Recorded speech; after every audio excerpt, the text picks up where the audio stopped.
You have exactly 3 hours to pack your things and leave, Emily.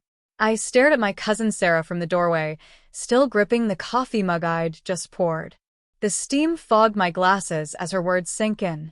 My bed, the one in the guest room I'd been using for 6 months, was already stripped bare. My pillows, my blanket gone. The mattress was tilted, as if someone had tried to shove it out without caring what fell off it. It was still early, barely 8 a.m. on a rainy Thursday morning in Springfield, Missouri. Just yesterday, we'd been laughing over pancakes. Her son, Mason, had spilled syrup on my lap, and we all laughed. Now, she wouldn't even look me in the eye. Behind her, her husband Todd leaned against the kitchen counter, arms crossed, a smug smile playing on his lips. He was the one who always made me feel like a burden, even when I cooked dinner or cleaned up after their kids.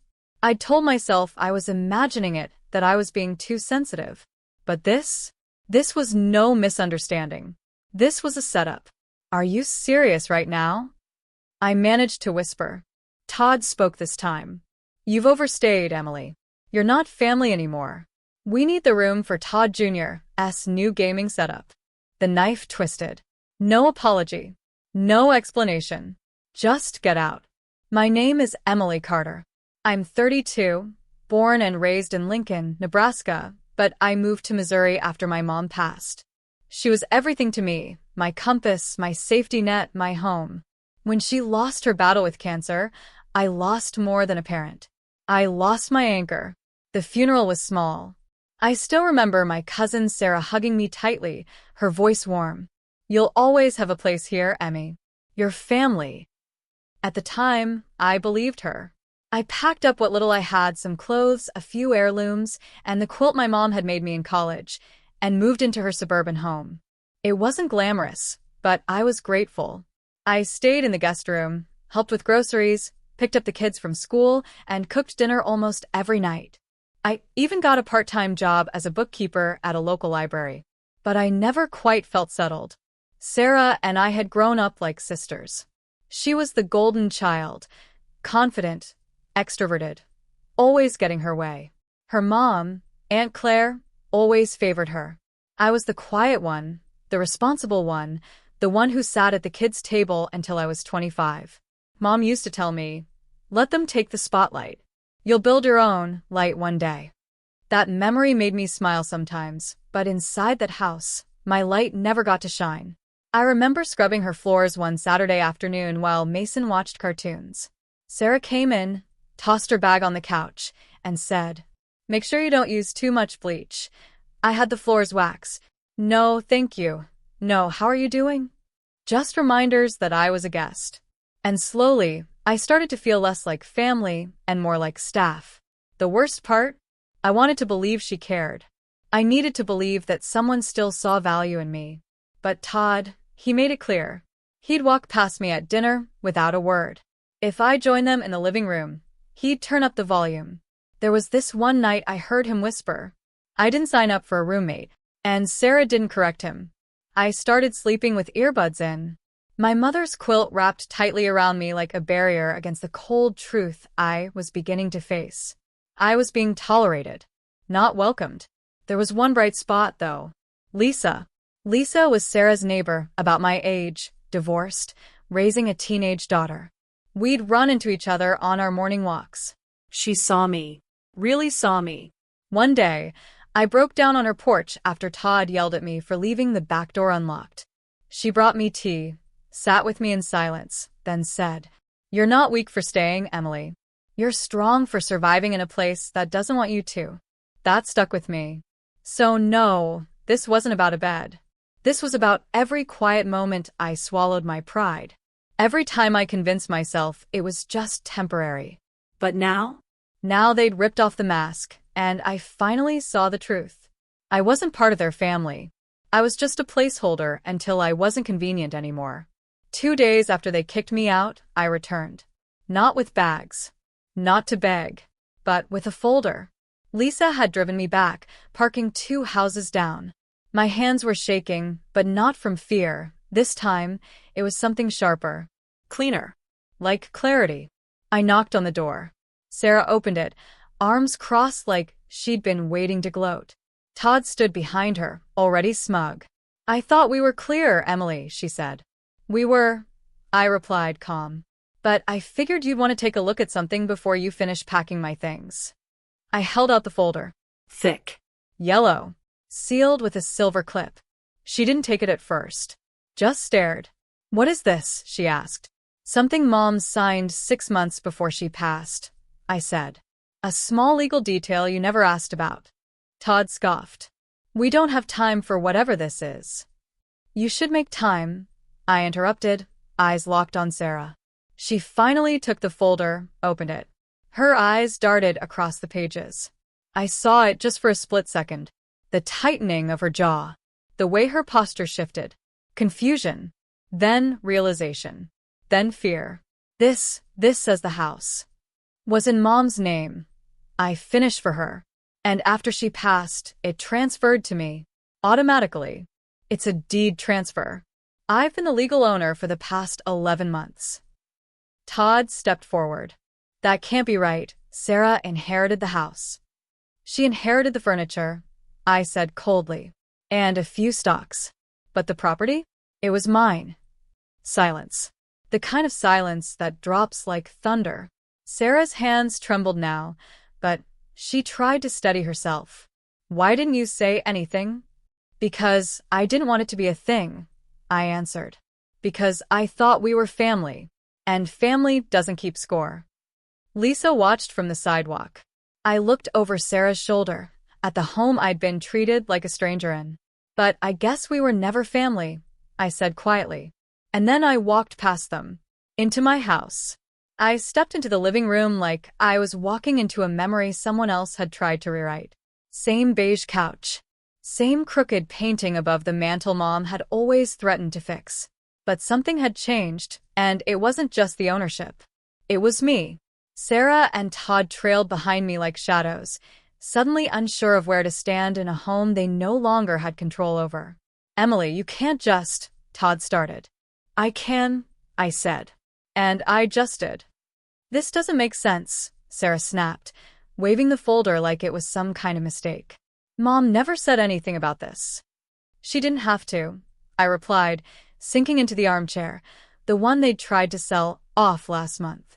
"She handled it the way she handled everything, with quiet foresight." Todd folded his arms, switching tactics. "Okay, look, maybe this was a misunderstanding. Maybe she didn't mean to." "She did," I cut in, voice calm. "She knew you two would tear this place apart for your own gain." Sarah's face flushed with rage. "That's not true. We've been taking care of this house." I stood. "Taking care? You kicked me out. The only one who never asked Mom for a cent. The only one who stayed by her side during chemo while you both tore Napa." Her mouth opened, then closed again. Todd, suddenly defensive, tried a softer tone. "Emily, you're being difficult. We're family. We were just trying to." "You were trying to erase me?" I said. "And now you're mad I stayed written in." For a long moment, no one said a word. Then Lisa stepped inside. "Hey," she said gently, locking eyes with me. "I think you left this in the car." She handed me a second envelope, this one thinner. I nodded, knowing exactly what it was. "What's that?" Sarah asked. I slid out the papers. "It's a lease," I said. "You can stay for 6 more months, at market rent. After that, you'll need to find your own place." Todd's jaw dropped.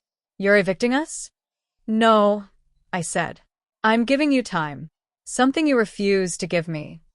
Sarah stormed toward the kitchen. "I can't believe this. She's trying to punish us." Lisa glanced at Todd. "You know, if you hadn't pushed so hard, maybe things wouldn't have come to this." He blinked. "Excuse me?" "You made her feel like nothing," Lisa said. "And I let you. But not anymore." I looked at her, really looked. Lisa, with her wedding ring still on but her eyes distant. And suddenly I realized I wasn't the only one they underestimated. She took a deep breath and turned to me. "If it's all right, I'd like to stay somewhere else tonight." "Of course," I said. "Take your time." As she left to grab her bag, Todd finally lost his composure. You think this makes you the bigger person? Coming in here, acting all righteous. I looked at him, truly tired. No. I think surviving your cruelty and choosing not to match it does. He didn't know what to say to that.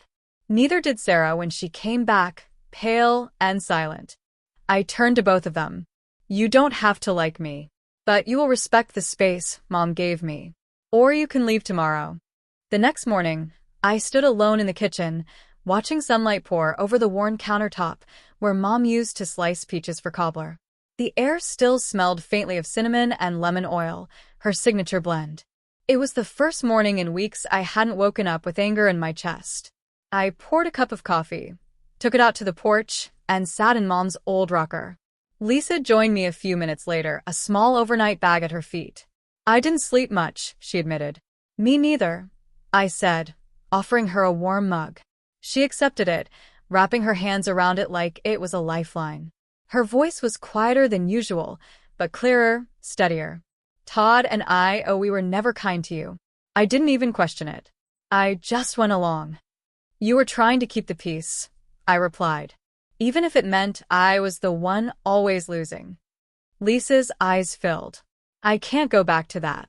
Then don't, I said simply. She looked at me, the way someone looks at light after being in a tunnel for too long. Later that day, I met with a local property lawyer and had a new lease agreement drafted, 6 months at a fair rate, with clear terms. No surprises. No loopholes. I emailed it to both Sarah and Todd. They didn't respond, but I saw the email was read within 5 minutes. A week passed, then another. Lisa returned twice, each time staying longer. The second visit, she brought a small suitcase. No more wedding ring. No more excuses. I'm interviewing with a nonprofit in Portland, she told me one evening. Helping women start over. I smiled. Sounds like something you'd be amazing at. She blushed a little. I want to matter to people who don't expect me to shrink. Todd sent me a curt text the following Monday. We'll be out in 3 months. Don't contact us again. I didn't reply. I didn't need to. Instead, I got back to what mattered.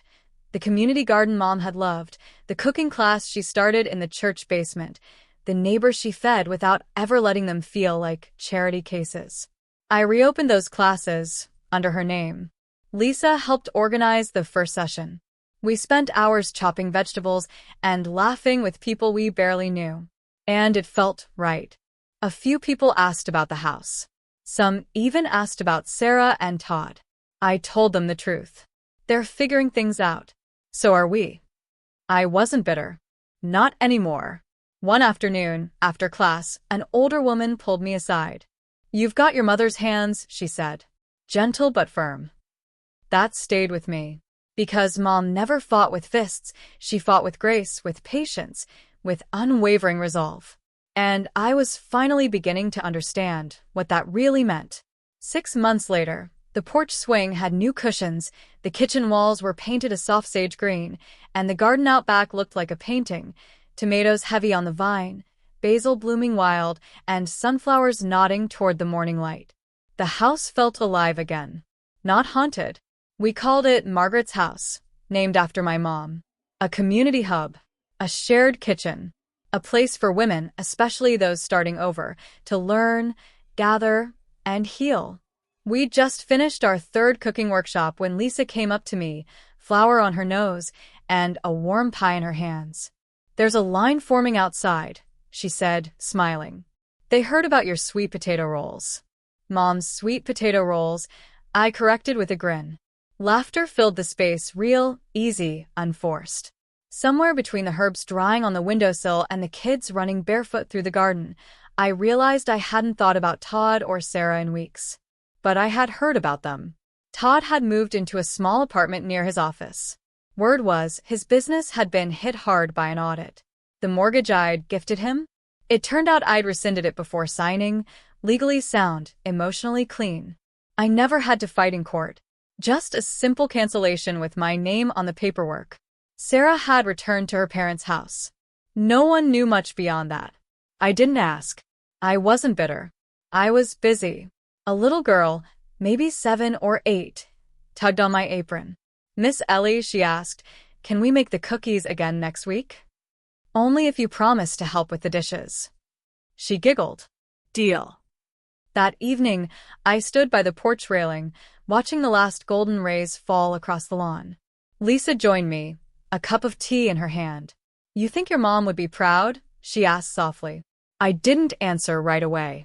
Instead, I looked down at my hands, flour-dusted, firm, gentle. She'd say I finally figured out what the kitchen was really for, I whispered. Lisa nodded. In the distance, wind chimes sang in the breeze, soft, steady, healing. You remember what Mom always said? I asked. Lisa smiled. Feed people, and they'll feed the world back. We didn't need revenge. We built something better. And that was everything.